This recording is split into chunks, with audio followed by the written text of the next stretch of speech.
Hello, Calaveras County. Welcome to Tammy's Window on Calaveras. As you can see, I am not Tammy Beilstein. I'm Mike Taylor. I'm the editor of Sierra Lodestar. I'm stepping in for Tammy this time around because she's feeling a little bit under the weather.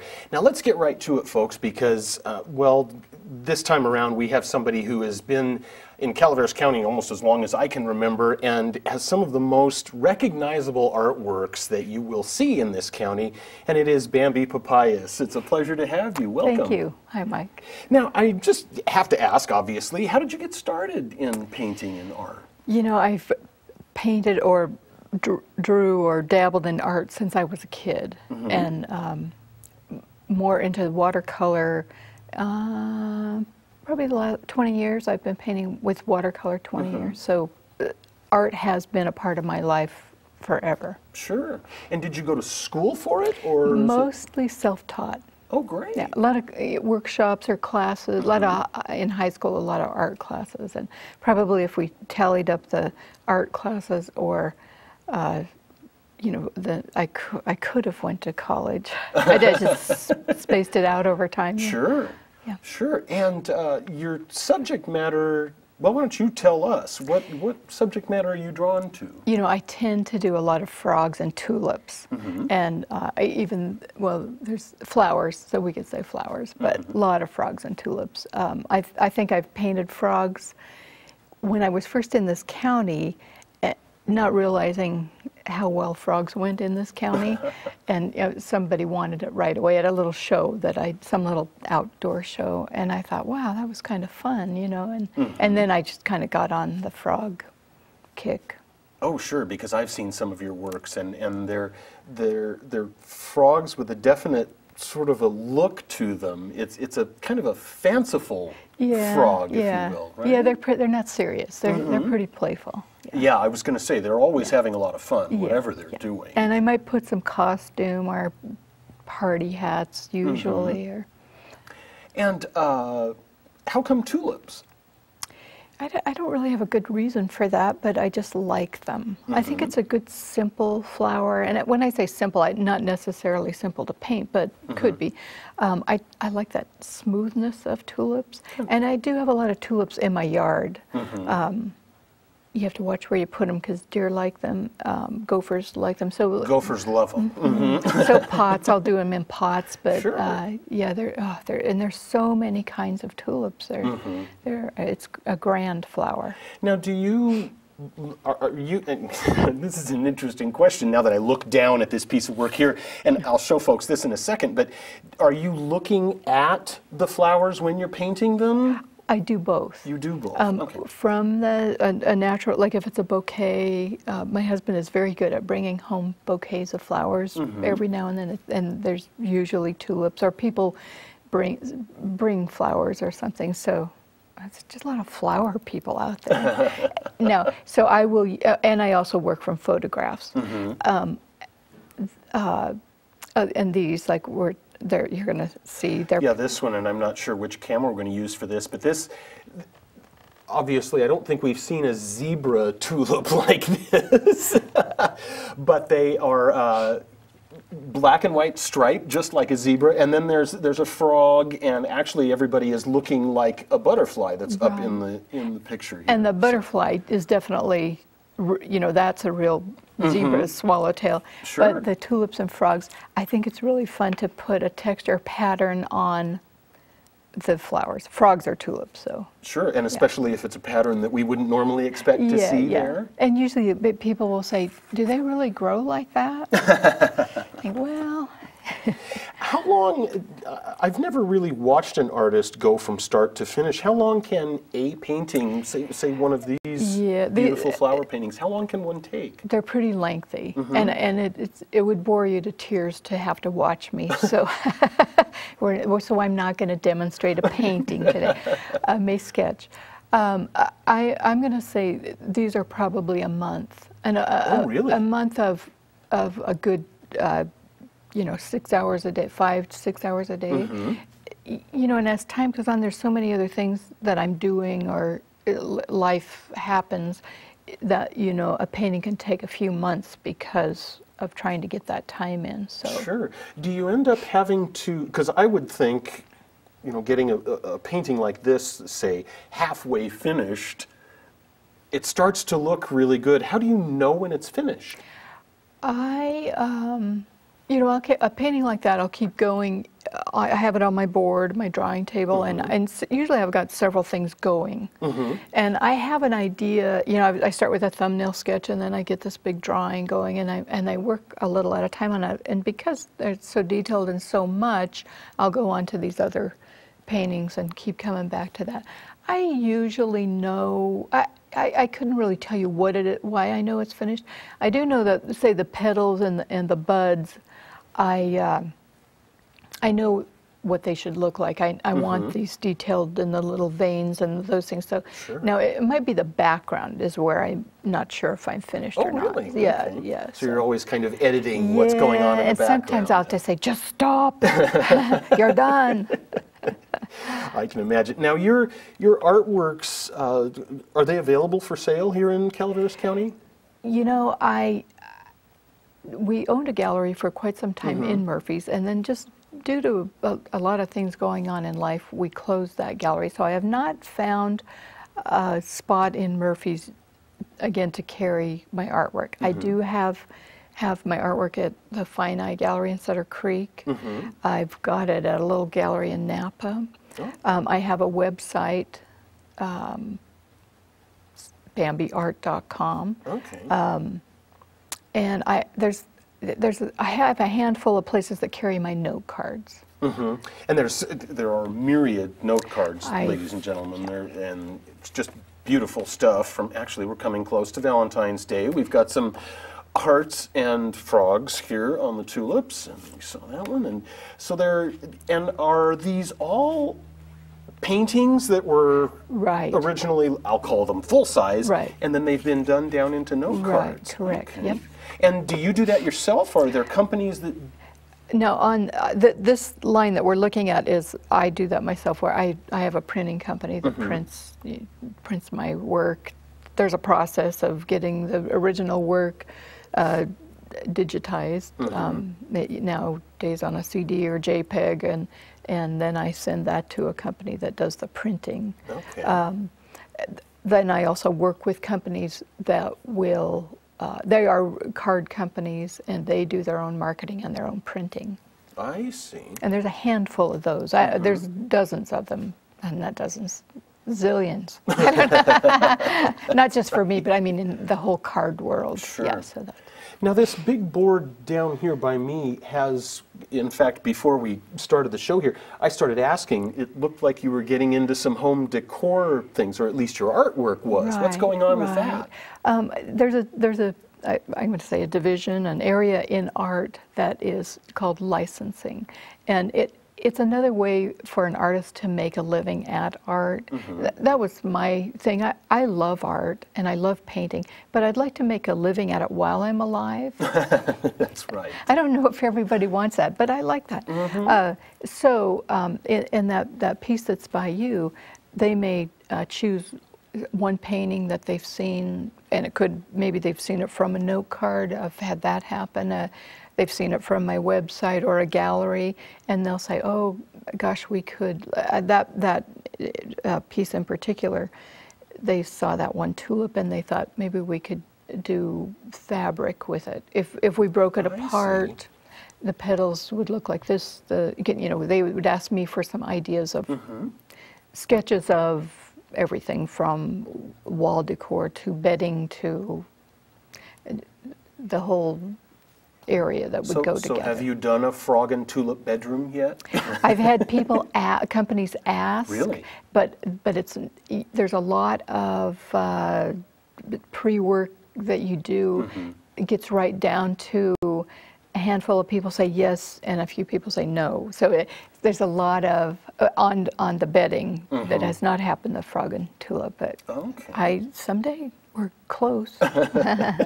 Now, coming from a writing background, I know that every once in a while the now it's a blank computer screen, but it used to be, you know, that blank page sitting there in the typewriter, can be a daunting thing. Is a blank canvas on an easel a daunting thing for an artist? When I get through with a painting, and then I say, well, and this may happen in writing too, you're working on it, when I'm through with this, I'm going to get onto that great idea I've got, and then you're all through, and here's your new blank paper, and it's like,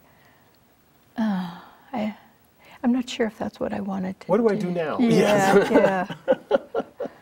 That's really something. Now, what is your absolute favorite thing to paint? I mean, I know we have, you know, some whimsy and the flowers and the frogs, but is there an absolute favorite subject that might even be hidden in works that are out there? I do love flowers. I really do like flowers. Okay. And then if you broke that down into tulips are pretty fun, but you know, sometimes there's some make-believe things that I really get a kick out of. When I say make-believe, I don't know if they're real or not, but fairies are very fun. Yes, I think in the Murphy's Gallery I had seen some of your fairy paintings, and those are even more whimsical than some of these with the frogs. Right. And I think that's what, you know, say, so if I do a frog and maybe he's in costume, I've done a king and queen frog, and they're in, you know, I'll look up their clothes on, you know, online or old encyclopedias, and you can get some really fun clothes.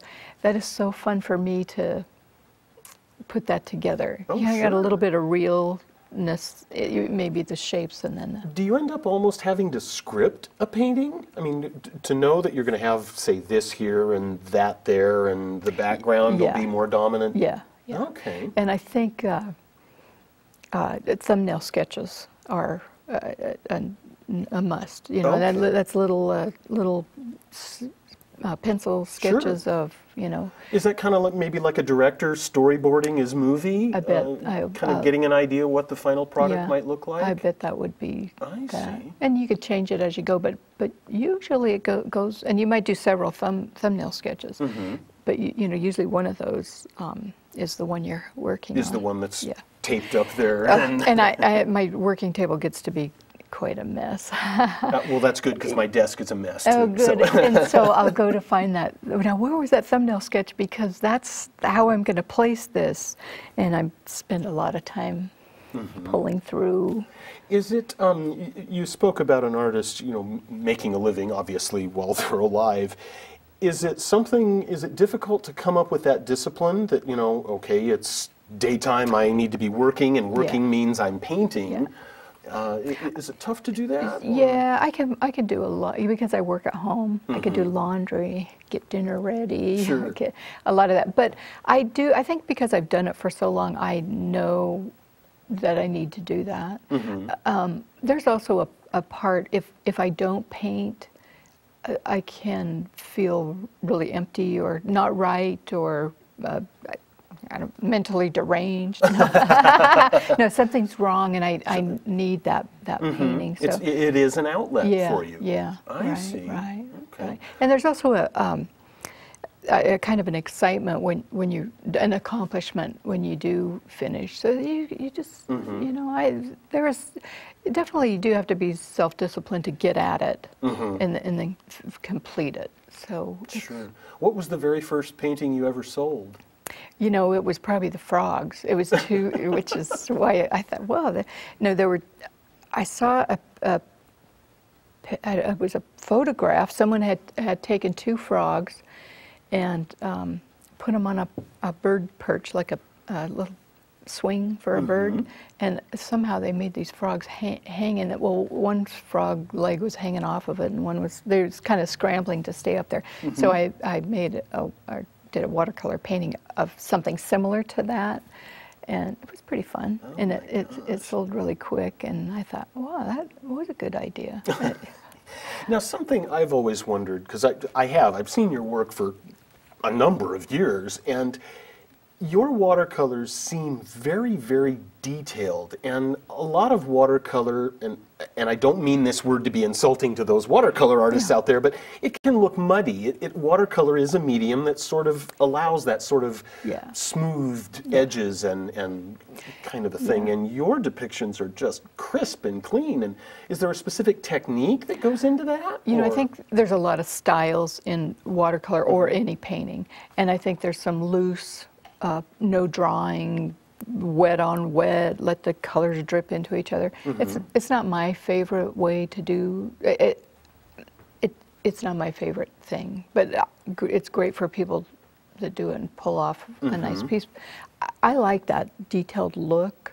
I like painting it, and I like the end result. So that's, you know, it's just it's very crisp, and it always surprises me because when I see a new work, I think, what, you know, how did she do that? I just love it. You know, I think years ago, probably as a child, I saw some botanical paintings, but I don't think I realized those are botanical paintings as a kid. I just for some reason that really impressed me, and maybe it was some peas, just the crispness and the round and that watery.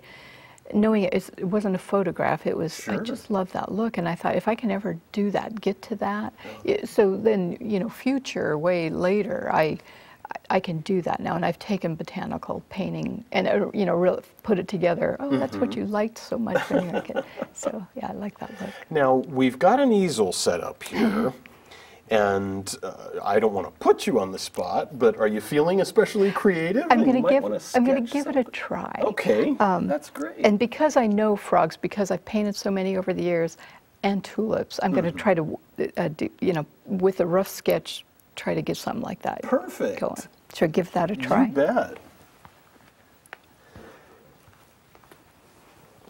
Now, do you very often paint in plein air? That's the painting outside. You know, I've tried it. Not my favorite. Well, yeah, there's bugs and sun and wet, and then you get thirsty.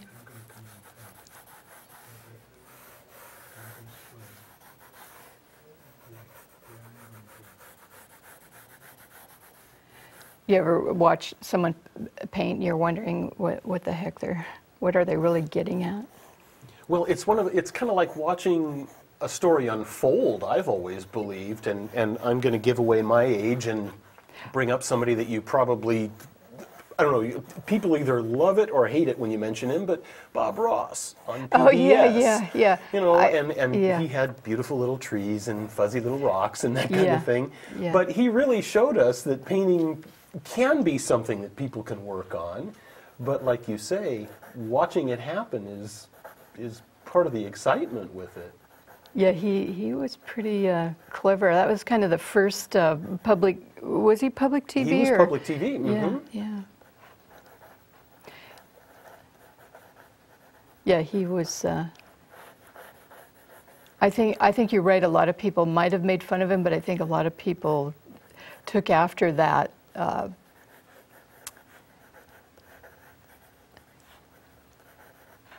This is going to be a frog climbing up a tulip.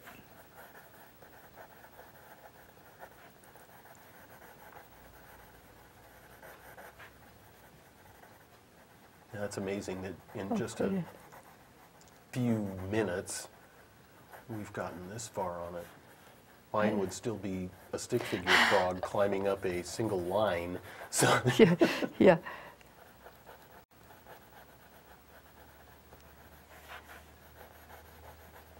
That's the one thing in pencil, you really can keep going over it until you think you might have something.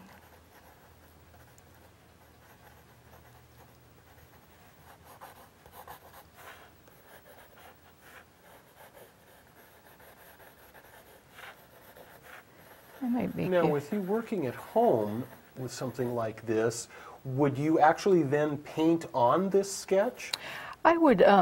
What I do is I sketch first, and then I go over. I go over it with tracing paper. Oh, I see. And on my tracing paper, I might get more detailed, like I might cut out any of my scribbly lines.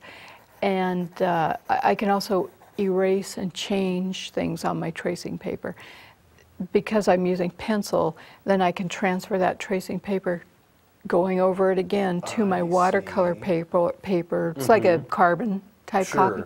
And then I don't have to have all those errors, eraser mistakes on my watercolor paper because I've got the drawing down on my tracing paper. I see. So you've got a relatively clean representation that ends up on. And is watercolor painted on canvas? No. Paper. It is paper. Okay. And paper comes thin. It comes what we call 300 pound. Okay. It's a heavy paper, so it's easy to work with. Easy, I'll clip it. I don't always paint standing up. I do both, really sit and stand. Okay. And does that play into your detail style with the watercolor? It's easier to do that with it flat on a desk surface? Right, and also textures, or if you do have an area that you've wet, maybe I don't want the paint running down. I kind of want it spreading out. So. Sure.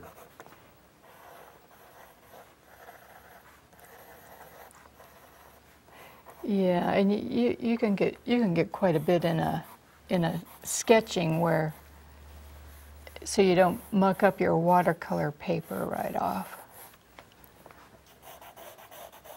Yeah, there's no erasing with watercolor, is there? No. I can fix a few mistakes. I've got, the longer you work at anything, you figure out how to learn the little cover tricks, it up. Yeah. For me, it's the backspace key, but yeah, that would be good. If you remember when there was that ink eraser on typewriters? That's right. Yes.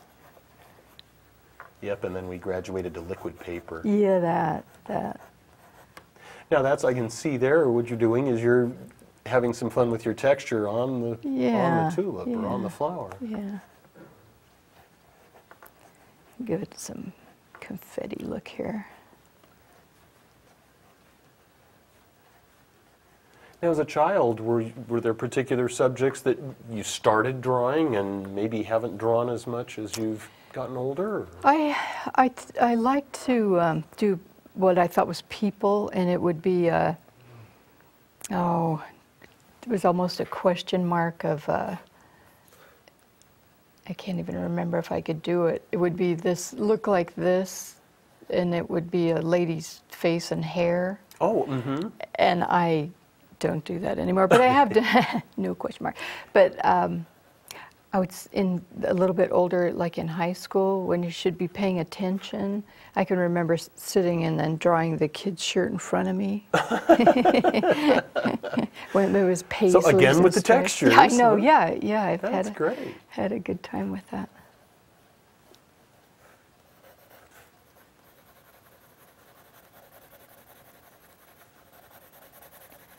Get a little shading in there, give that leaf some depth.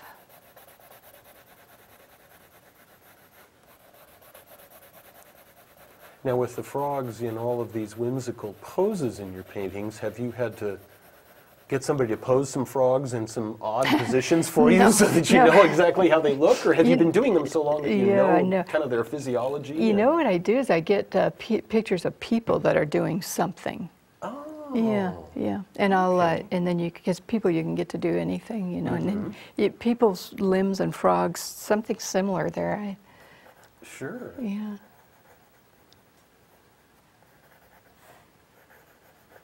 If I need a frog dancing, that you can go find some dance pictures and give you an idea just how the heels are supposed to kick up. Yeah.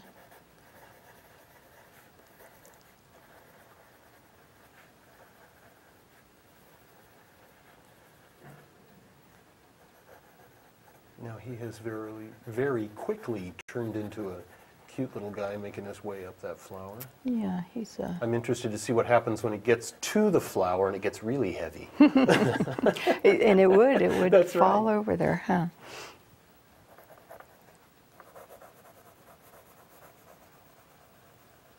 And sometimes when I would do these flowers with the patterns, I might get to one area and then I don't really know what I'm doing, that's a time to stop and go look at a magazine or a TV, you know. Sure, just let your brain go away from it for a Yeah. little while. I've done that when writing stories. You have to put it away because Yeah. you're getting too Yeah. deep into it and you're Yeah. trying to overthink it. Yeah, the solution comes It does. after that. It presents yeah. itself. Yeah. Yeah.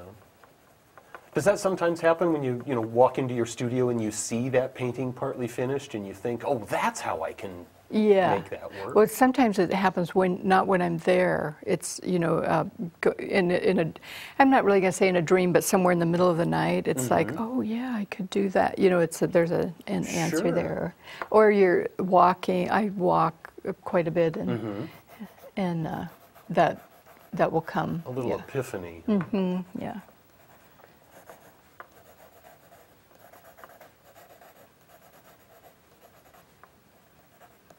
Now, I will put you a little bit on the spot as you're working on that. What colors are you kind of seeing in your head as you're sketching this, or are you just seeing pencil at No, this point? I actually would go with colors. I was thinking this a navy blue with white polka dots. This stripe right here, I would have went rainbow, kind of just rainbow. You know, each area would have been a different. I had a plaid here. I don't really know, that plaid might have been green and yellow, purple. I'm not sure. Confetti, I go with. It's funny that mind is working in color all the time. That's right. It probably would have been like some pinks, greens, blues, purples in this little. Now, would our hero or heroine there, would he or she be green as traditional? Yeah, or? I probably would do green, but I would do these polka dots would probably maybe kind of a blue to green, like a paley blue to, so it's still blended with that. Sure. So his dots were more subtle. Oh, that's great. And then, of course, your question marks / Yeah. ladies on the leaves over there. I know. I might as well finish off that. That's something else to see we had somebody that do it going. just so quickly like that. Have you ever been inspired by, watching other painters? Yeah, more so painters, the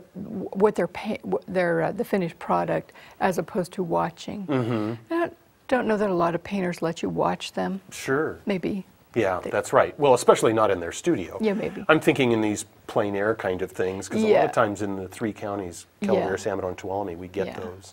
Yeah. We're getting close to out of time, but I think I'll- just can't believe how quickly we've seen this really. Oh, that's just right. going You like have to that. sign it. That's right. I'm leaving that guy just like that. No, you're right. I have watched plein air people.